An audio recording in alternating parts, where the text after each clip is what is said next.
Al-Faqihpedia. Assalamualaikum warahmatullahi wabarakatuh. Pemirsa channel Al-Faqihpedia, pada video ini kita akan merangkum kisah perjalanan spiritual Dewi Sandra dari awalnya beragama Kristen menjadi artis terkenal hingga kini mu'alaf dan sukses menjadi ikon muslimah di Indonesia. Sebelum dilanjut, jangan lupa like video ini dan subscribe. Semoga siapapun yang saat ini menyaksikan video ini selalu diberikan kesehatan dan selamanya dalam lindungan Allah Subhanahu wa Ta'ala. Amin ya Rabbal Alamin. Baik, langsung saja kita akan bahas 8 perjalanan spiritual Dewi Sandra. 1. Awal mula perjalanan spiritual Dewi Sandra. Dewi Sandra memiliki nama lengkap Dewi Sandra Killik. Lahir di Brazil 3 April 1980. Ia adalah seorang artis berdarah Brazil Indonesia.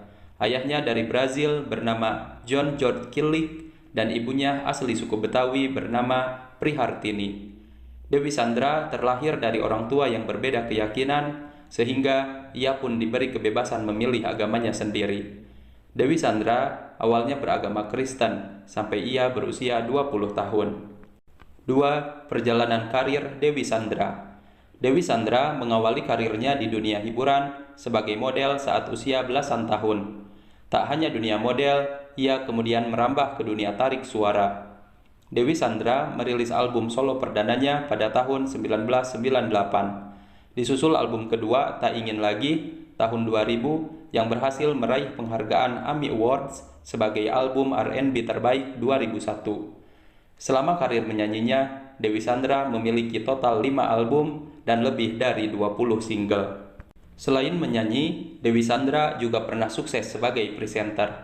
Kepintarannya memandu acara Clear Top 10 membawa Dewi Sandra meraih penghargaan sebagai pembawa acara musik wanita terfavorit Panasonic Awards selama 5 tahun berturut-turut, dari tahun 1999 sampai 2003.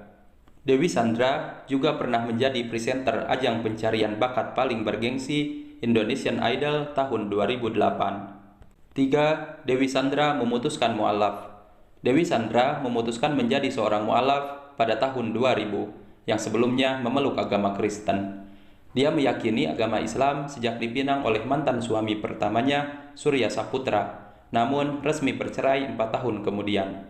Dewi Sandra saat itu belum berhijrah dengan mengenakan hijab, bahkan cenderung masih berpakaian terbuka. Tahun 2006, Dewi Sandra menikah untuk yang kedua kalinya dengan Glenn Fredly, yang diketahui beragama Kristen. Dewi Sandra pun dikabarkan murtad dan kembali memeluk agama Kristen. Namun, kabar Dewi Sandra telah murtad karena menikah dengan Glenn Fredly dibantah keras oleh sang ibu, Prihartini. Ibunya menyatakan bahwa Dewi Sandra masih beragama Islam dan masih sholat. Pernikahan beda agama dengan Glenn Fredly pun hanya bertahan selama 3 tahun.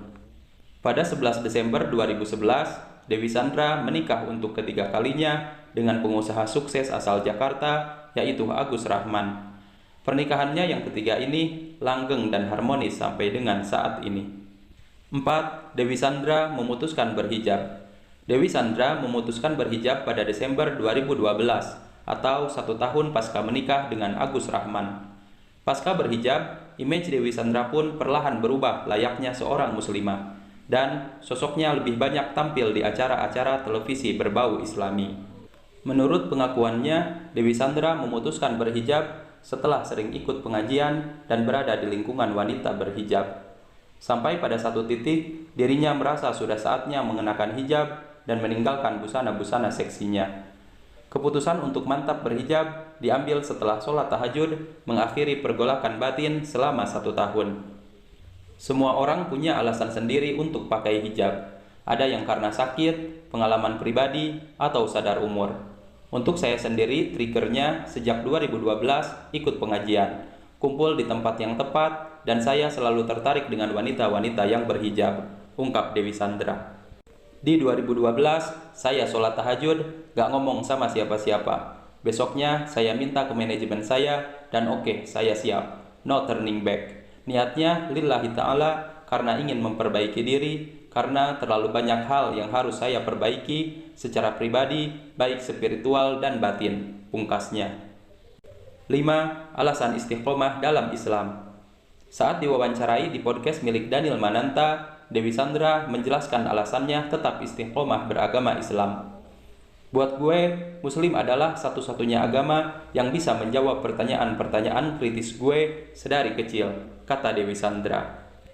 Pertanyaan itu masih ada bahwa aku butuh jawaban yang masuk logika, meskipun akhirnya tahu, tapi ternyata enggak semuanya. Secara logika global masuk, secara hati masuk. Misalnya, kenapa Muslim tidak bisa trinitas? Ternyata menurut saya penjelasannya masuk akal. Karena di dalam agama kami tidak ada yang serupa dengan Tuhan, jelas Dewi Sandra. Dewi Sandra melanjutkan, karena ketika kita mati, makhluk pertama yang akan kita temui adalah malaikat, yang mana kita nggak kebayang dan kamu harus menjawab pertanyaan tentang apa yang kamu lakukan di dunia ini. Dan lo nggak bisa jawab, terus lo mau hidup lagi, gimana caranya ya kan? Kenapa memilih Muslim? Karena gue merasa kayak ini yang akan saya ambil, supaya saya bisa jawaban ini. Dan ketika kita semua ketemu Tuhan, setiap ciptaan makhluk akan ditanya kayak bawang, dikupas tuntas zaman dulu gimana. Benar, jadi gue merasa ini yang bisa gue pertanggungjawabkan, pungkas Dewi Sandra. 6. Ayahnya akhirnya menjadi mu'alaf. Dewi Sandra mengungkapkan bahwa ayahnya dulu merupakan seorang yang tidak percaya agama atau agnostik, sementara ibunya memeluk agama Islam. Dewi pun mengungkapkan ibundanya kerap memintanya untuk mendoakan sang ayah agar memeluk agama Islam. Nyokap gue juga berdoa setiap hari untuk bokap gue, sampai suatu hari beliau lari ke kamar anak-anak, terus gedor pintu dan bilang, "Dedi masuk Islam, Dedi mu'alaf," ungkap Dewi Sandra. Bokap gue juga mencari tahu. Dia bukan yang banyak bertanya, tapi baca buku. Dan bukunya dia banyak tentang mencari Tuhan. Dia orang yang kritis banget, sampai akhirnya dia menjadi seorang Muslim. Dan paling keren banget, dia naik haji sebelum meninggal, imbuhnya. Menariknya lagi, Dewi Sandra pun mengungkapkan kedua orang tuanya tersebut menikah lagi setelah ayahnya mu'alaf. Mereka bukan bercerai, jadi ketika ayah gue menjadi mu'alaf, mereka nikah lagi. Nyokap gue sangat senang dan akhirnya kita bisa sholat bareng dan puasa bareng sekeluarga, tandasnya. 7. Dewi Sandra sukses menjadi ikon muslimah Indonesia. Dewi Sandra saat ini dikenal sebagai salah satu selebriti yang menjadi ikon muslimah di Indonesia. Dewi Sandra dinilai sebagai ikon wanita berhijab masa kini. Hal ini seperti diakui desainer busana muslim Jenny Cahyawati. Menurutnya, penampilan Dewi Sandra bahkan bisa menjadi trendsetter di industri busana muslim. Jenny menilai Dewi Sandra memiliki gaya yang elegan tapi tak berlebihan. Kesuksesannya menjadi seorang ikon muslimah terbukti dengan banyaknya membintangi iklan produk-produk halal. Terlebih, dia merupakan brand ambasador Wardah yang merupakan brand kosmetik nomor 1 di Indonesia saat ini. 8. Dewi Sandra banyak bergaul dengan artis hijrah. 11 tahun berlalu sejak Dewi Sandra pertama kali berhijab, kini Dewi Sandra sudah bertahun-tahun aktif mengikuti kajian dengan artis-artis hijrah. Di antaranya dengan rutin mengikuti kajian musyawarah, kajian yang diadakan dan dihadiri oleh artis-artis muda yang memutuskan untuk hijrah dan lebih memperdalam agama Islam. Dewi Sandra bahkan tergabung dalam grup Hijab Squad. Grup ini terdiri dari 14 orang public figure, yaitu Zaskia Sungkar, Sherin Sungkar, Alisa Subandono, Kartika Putri, Dini Aminarti, Caca Frederika, Fenita Ari, Ratu Anandita, Feby Palwinta, Fitri Tropika, Herfiza, Tere, dan Diara Bahir. Pemirsa, itulah tadi 8 perjalanan spiritual Dewi Sandra. Semoga ia tetap istiqomah menjalani kehidupannya sebagai seorang muslimah. Semoga video ini menjadi inspirasi bagi kita semua. Sebelum ditutup, silahkan beri pendapat Anda di kolom komentar atas video ini. Jangan lupa like dan subscribe channel ini. Semoga siapapun yang like video ini dan subscribe, Allah lancarkan rezekinya dan dikabulkan semua hajatnya. Amin ya rabbal alamin. Wassalamualaikum warahmatullahi wabarakatuh.